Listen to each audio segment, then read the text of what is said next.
Hi guys, so the aim of this series of short-ish videos is to go through all the things that you need to cover for Learning Aim A of the Creative Digital Media Production BTEC Unit 13 Digital Games Production. That was quite a mouthful. Keep talking, pal.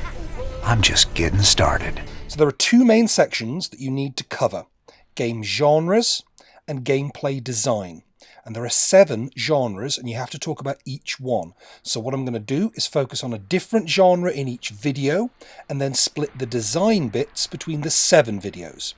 Eventually, you will need to be able to relate all the elements of the design to any given genre, but it just saves time to do it this way around. I'm going to try to talk about core gameplay, goals, challenges, and rewards in all the videos I do. And please remember, there is no substitute for having played these games yourself. So the rest of this video will focus on the strategy genre and the bits of gameplay design that relate to balance, flow, and progression. Now, before we get any further into game genres, there's an important thing to understand. Game genres are not like book or film genres. Welcome to my home. Those genres are defined by their content, things like characters, actions, locations, costumes, lighting decisions. Enter freely of your own will and leave some of the happiness you bring. Game genres are defined by their interactions, by what the player does. And it's this doing that you need to keep in mind if you want to design games. Because being able to predict, or better still, condition the player into doing what you want to do is going to be key. You need to strike the right balance between giving the player the freedom to play the game their way and making sure that they understand how to play it well enough to enjoy the experience. And all the best games have this balance. XCOM 2 War of the Chosen is a turn-based strategy game. With strategy games, the player tends to be in charge of groups of people, often soldiers. But unlike shooters or RPGs, where you might actually play the soldiers, here winning the game often depends on the tactical decisions that you take, like how to arm your soldiers, We're calling this heavy power armor the war suit. or where to position them on the battlefield, or even which types of troops, weapons,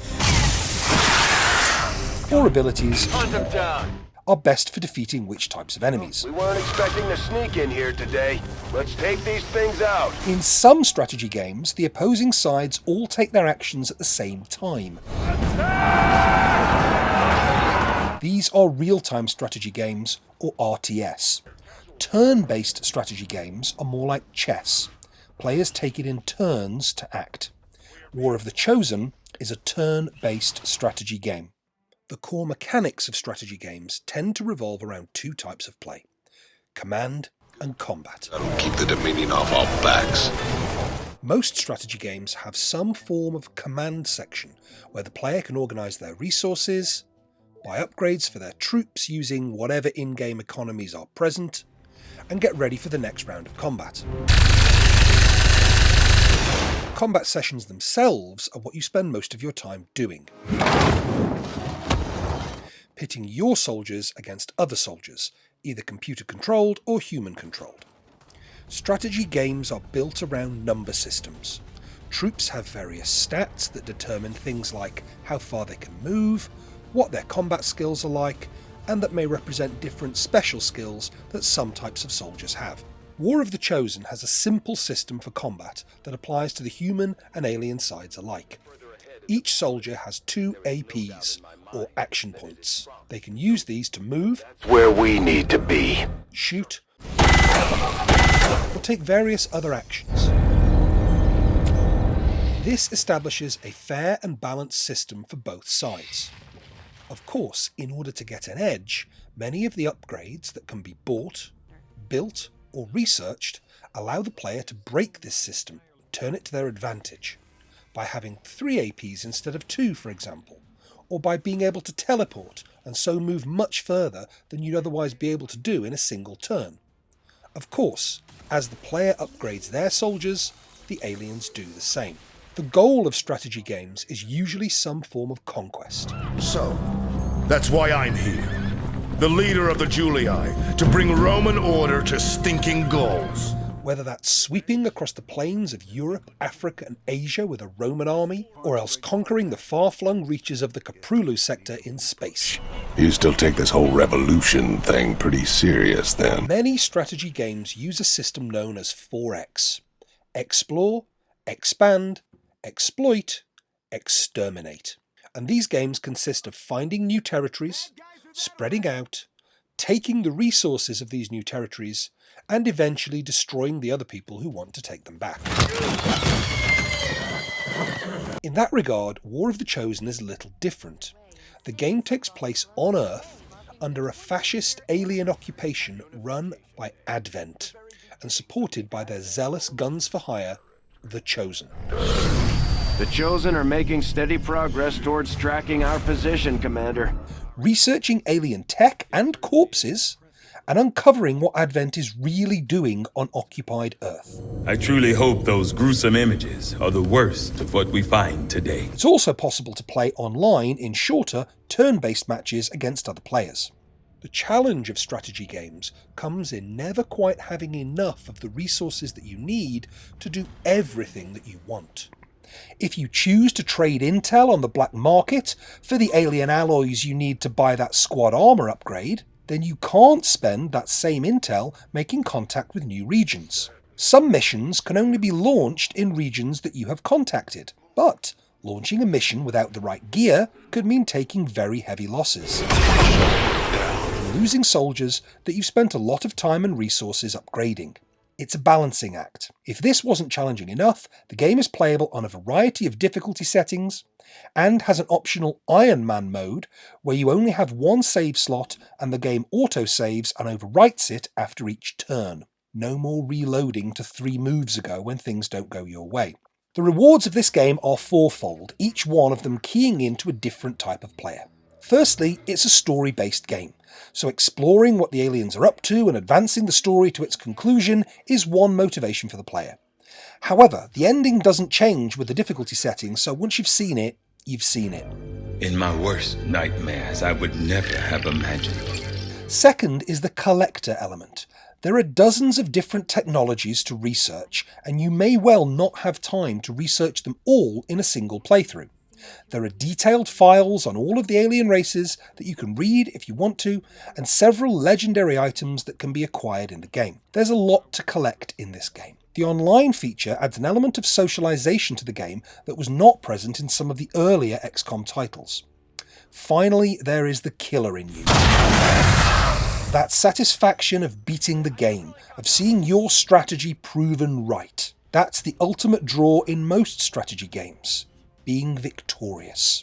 Each of these 4 ties into a theory about games players observed by Richard Bartle called the Pack of Cards. And whilst it's worth pointing out that most games designers don't actually sit down with a book of media theory in front of them when designing a game, Bartle's observations about why we play feel kind of intuitive if you're a gamer. It's what's worked in the past, so it gets done again and again. It sells. Now, onto the elements of gameplay design. Firstly is the idea of balance. Most digital games start out on paper. It's way cheaper to design a prototype and test mechanics on paper before you waste hours developing something that just doesn't work or doesn't generate fun gameplay. So whether it's pen and paper with dice rolls, or a piece of code calculating hits and damage, what numbers you plug into that system to make the game balanced will make or break the experience of play. Let me give you an example. This is a berserker. What the hell is that? At its hardest level, it has 28 points of health, a 75% chance of hitting, doing 5 to 8 damage, and a 15% chance of doing extra damage when it does hit. As a designer, there is no way you are putting this monster out in the first mission of the game. It would rip through the player's team and not be much fun to play. The Advent Trooper, by contrast, has 4 health, a 65% chance of hitting, doing only 3 damage and 4 if it makes a critical hit. But again, coming across these guys in the later stages of the game is just as pointless, as the player will easily rip through them, robbing the game of challenge and diminishing any sense of having beaten the game. This is one of the ways War of the Chosen balances out the gameplay. In the early sections of the game, we come across easier enemies with lower stats. As the game progresses, we face tougher foes.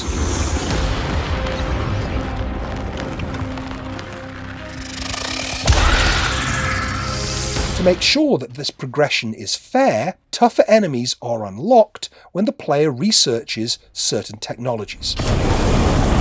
Taking hostile weapons fire. For example, the really annoying Codex enemy is not unlocked until the player researches, builds, and uses the Skulljack on an enemy soldier. Some enemies, like the Gatekeeper, are unlocked when the player reaches a certain level or stage in the game, by which time it's generally assumed that you will have leveled your players up so that they'll be able to deal with whatever's coming out of that gate. It's not the same rift the Codex used when it appeared. This thing could lead anywhere. It may not even be pointing at Earth. Similarly, in order to keep the player topped up with enough resources to build some of the cooler, more powerful items, enemies will periodically drop resources during missions that the player can use when back on the Avenger. And, as with everything else in the game, you can buy an upgrade that breaks this rule and makes the enemy drop items more frequently. Finally, we come on to the idea of flow.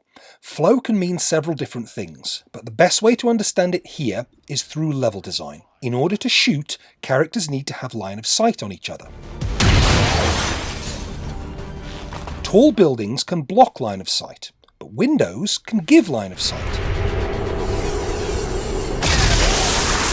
Shooting from an elevated position gives bonuses to hit, but it might leave you more exposed if there's no cover up there.